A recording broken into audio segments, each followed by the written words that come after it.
শুরুতেই দেখেন এক মহিলার আগে গজগজ করতে করতে ক্লাসরুমে ঢুকেই টিচারের কলার ধরছে। ওই মাস্টার, তোর এত বড় সাহস, তুই আমার মেরে তোর নিচের জিনিস খাইতে কস? স্যার, আপনার নুডলসটা খাইতে অনেক মজা।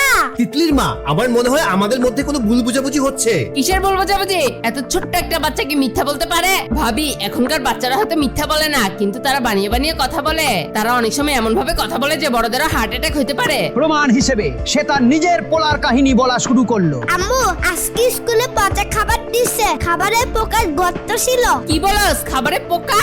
মা তো রেগে মেগে টিচারকে ফোন দিয়া যা তা অবস্থা। পরে টিচার ছবি পাঠাইয়া দেখাইলো ওইটা পোকার ভর্ত না, ওইটা ছিল পদ্মমূল বা লোটাস রুট, যেটার ভিতরে প্রাকৃতিক ভাবেই ছিদ্র থাকে। দেখ তো, এটা খাইছাস? ওইটাই তো। গত ছেলে কোথাকার ওইটা সবজি ছিল। আসলে ঘটনা হইলো টিচার ক্লাসে বাচ্চাদের নুডলস রান্না কইরা খাওয়াইছিল, আর বাচ্চারা সেই নুডলস রেই সংক্ষেপে নিচের বইলা ফেলছে। হ্যাঁ আম্মু, স্যারের নুডলসটাই তোমার রান্নার চেয়ে বেশি টেস্টি ছিল।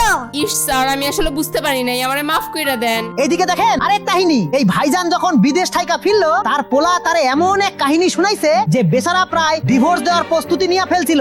বাবা, তুমি ছিলে না তখন? রোজ এক আঙ্কেল বাসায় আসতো, মার জন্য এটা সেটা আনতো। জামাইয়ের তো এটা শুইনা মাথায় আকাশ ভাইঙা পড়ছে। সেভাবে বউ নির্ঘাত পরকিয়া করতেছে। কি বললি?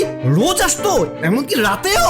হ্যাঁ, অনেক রাইটেও আসতো, হলুদ ড্রেস পরা আঙ্কেল। দাঁড়া, আজকে তোর মায়ের ডিভোর্স দিমু। বাপ তো রাগে গজ গজ করতে করতে বউয়ের কাছে গেল। বউ তো কিছুই বোঝে না। পরে ছেলেরে জেরা করতেই আসল কাহিনী বের হইলো। কি রে ইয়া, ওই আঙ্কেল কি নিয়ে আসতে বলতো? কখনো বিরিয়ানি, কখনো কাবাব, আবার কখনো বোরহানি আনতো। আরে বলদ, ওইগুলো তো ফুড পান্ডার বা রাইড শেয়ারিং এর ডেলিভারি বয় ছিল।